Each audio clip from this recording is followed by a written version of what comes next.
আচ্ছা প্রিয়, একটা কথা কখনো ভেবে দেখেছো? এই পৃথিবীটা কত বড়, আর এই গোটা পৃথিবী জুড়ে কত মানুষের বাস। এত মানুষের ভিড়ে তোমার আমার দেখা হওয়ার প্রবাবিলিটিটা বোধহয় অলমোস্ট জিরোর কাছাকাছি ছিল। কিন্তু তা সত্ত্বেও আজ তুমি আর আমি পরিচিত। তোমাকে করা আমার প্রথম টেক্সটটা কি নিছকই কাকতালীয় ছিল? আর প্রথম রাত জাগা কথোপকথন, সেটাও কি জাস্ট একটা র্যান্ডাম কনভারসেশন ছিল, নাকি অদৃষ্টের এক সৃষ্টিকলার অংশ? আমার আগে তোমার যত পুরাতন প্রেমিকা ছিল তারা প্রত্যেকেই সুন্দরী।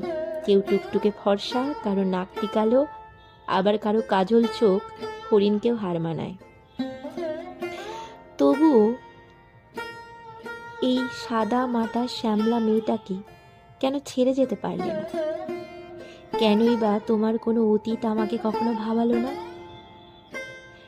কেন আজ আশেপাশে এত মানুষ আছে জেনেও তোমাকে হারানোর কথা ভাবলে প্রাণহীন হয়ে যায়? কেনই বা তুমি চোখের আড়াল হলে সমস্ত শরীর অস্থির হয়ে ওঠে? কেন? Is it just because you and I are comfortable? Or true love? জানি না তুমি কিভাবে বলবে, তবে আমার কাছে কিন্তু সম্পূর্ণ অন্যরকম। কিছু জানাশোনা না এক জন্মের হয় না।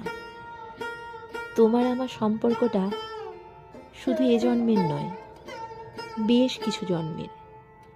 তাই তো সেদিন যেদিন প্রথম তোমার সঙ্গে কথা হয়েছিল, তোমাকে খুব কাছের মনে হয়েছিল। মনে হয়েছিল কত জন্মের যেন পরিচয়। আর তাই কোনো পরিণতি না থাকলেও মনে হয় যেন অনন্ত। শুধু ট্রু লাভ কিনা জানি না, তবে ফরএভার লাভ ডেফিনেটলি।